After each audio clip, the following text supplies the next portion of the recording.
দ্বিতীয় বিশ্বযুদ্ধে তেলের অভাবে অক্ষশক্তির পরাজয়ের প্রধান কারণ হয়ে দাঁড়ায়। হিটলার স্বপ্ন দেখেছিলেন চাকার উপর দাঁড়িয়ে থাকা এক জার্মানি, কিন্তু তার ছিল না পর্যাপ্ত তেল।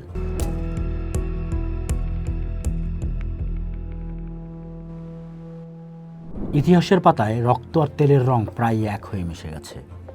20 শতকের প্রতিটি বাঁকে, প্রতিটি গোলার শব্দে আর সাম্রাজ্যের পতনে এক অদৃশ্য নিয়ন্তা হিসেবে কাজ করেছে কালো সোনা। এটি কেবল জ্বালানি ছিল না, এটি ছিল এমন এক শক্তি যা বিশ্ব মানচিত্রকে বারবার নতুন করে এঁকেছে। কখনো বাকুর তেল ক্ষেত্রে সুইডিশ ভাইদের রোমাঞ্চকর উত্থান, কখনো বা মরুভূমির বালুর নিচে লুকিয়ে থাকা সম্পদের লোভে আঁকা লাল রেখা। তেলের এই গল্পটি মূলত ক্ষমতার এক নির্দয় খেলা।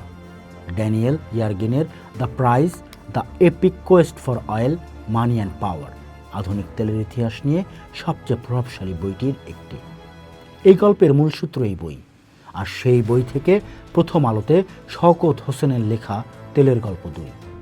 গতদিন ছিল এই গল্পের প্রথম ভাগ, আজ দ্বিতীয় ভাগ, সঙ্গেই থাকুন। 19 শতকের শেষ ভাগে আমেরিকার একচেটিয়া আধিপত্যকে চ্যালেঞ্জ জানাতে জেগে ওঠে কাস্পিয়ান তীরের বাকু। সুইডেনের নোবেল ভ্রাতৃদ্বয় সেখানে আধুনিক প্রযুক্তির ছোঁয়া আনেন। তাদের হাত ধরেই রুশ সাম্রাজ্যে জন্ম নেয় ব্রানোবেল, যাদের বলা হতো রাশিয়ার রকফেলার। এরপর ফরাসি রথস্টাইল্ড পরিবার তাদের বিপুল পুঁজি নিয়ে বাকুর তেলকে ইউরোপের বাজারে ছড়িয়ে দেয়। একই সময় লন্ডনের এক ইহুদি ব্যবসায়ী মার্কাস স্যামুয়েল লাল টিনে করে তেল বিক্রি শুরু করেন স্ট্যান্ডার্ড অয়েলের নীল টিনের বিরুদ্ধে।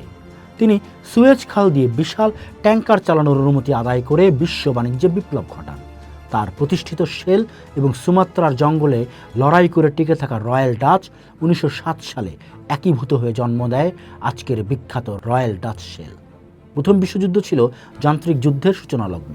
1914 সালে প্যারিসকে জার্মান আক্রমণ থেকে বাঁচাতে প্রায় 600 ট্যাক্সিতে করে সৈন্য পাঠানো হয়েছিল রণক্ষেত্রে, যা ইতিহাসে তেলের শক্তির প্রথম বড় নিদর্শন। উইনস্টন চার্চিল ব্রিটিশ নৌবাহিনীকে কয়লার বদলে তেল চালিত করার সাহসী সিদ্ধান্ত নেন। শেষ পর্যন্ত মিত্র শক্তির হাতে বিশ্বের 70% তেলের নিয়ন্ত্রণ থাকায় তারা জয়লাভ করে।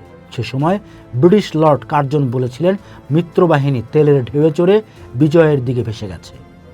যুদ্ধের পর মধ্যপ্রাচ্যের তেল নিয়ে শুরু হয় এক মহানাটক। নেপথ্যের কারিগর ছিলেন কালুস্তে গুলবেনকিয়ান। তিনি এক লাল পেন্সিল দিয়ে পুরনো অটোমান সাম্রাজ্যের মানচিত্রে একটি রেখা টেনে দেন, যা রেড লাইন চুক্তি নামে পরিচিত।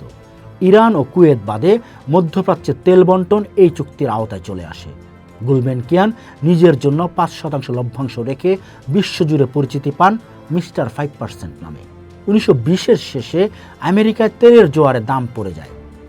অতিরিক্ত তেল সামলাতে বড় বড় কর্মকর্তারা স্কটল্যান্ডের এক দুর্গে গোপন বৈঠক করে বাজার ভাগাভাগি করার চুক্তি করেন, কিন্তু টেক্সাসের নতুন কূপগুলো সব হিসাব ওলটপালট করে দেয়। তেলের চোরাচালান বা হট অয়েল রুখতে শেষ পর্যন্ত মার্শাল ল জারি করে কূপ বন্ধ করতে হয় এবং প্রেসিডেন্ট রুজভেল্ট কঠোর আইন প্রণয়ন করেন। দ্বিতীয় বিশ্বযুদ্ধে তেলের অভাবে অক্ষশক্তির পরাজয়ের প্রধান কারণ হয়ে দাঁড়ায়। হিটলার স্বপ্ন দেখেছিলেন চাকার উপর দাঁড়িয়ে থাকা এক জার্মানি, কিন্তু তার ছিল না পর্যাপ্ত তেল। আইজি ফার্বেন কোম্পানি কয়লা থেকে কৃত্রিম তেল তৈরির ব্যয়বহুল চেষ্টা করলেও তা যথেষ্ট ছিল না। স্টালিনগ্রাদের যুদ্ধে রাশিয়ার ককেসাস তেল ক্ষেত্র দখলের নেশায় হিটলারের পণ্যের ধ্বংস ডেকে আনে। প্রবল শীতে, জ্বালানি সংকটে থমকে গিয়েছিল জার্মান প্যানজার ট্যাঙ্ক। উত্তর আফ্রিকায় জেনারেল রোমেলের অগ্রযাত্রাও থেমে যায় পেট্রোলের অভাবে। প্রশান্ত মহাসাগরীয় অঞ্চলেও জাপান একই সংকটে পড়ে।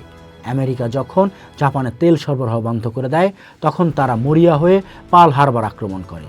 যুদ্ধের শেষ দিকে জ্বালানি বাঁচাতে তারা কামিকাজে বা আত্মঘাতী হামলা চালায়, যেখানে বিমান ফিরে আসার মতো জ্বালানিও থাকত না।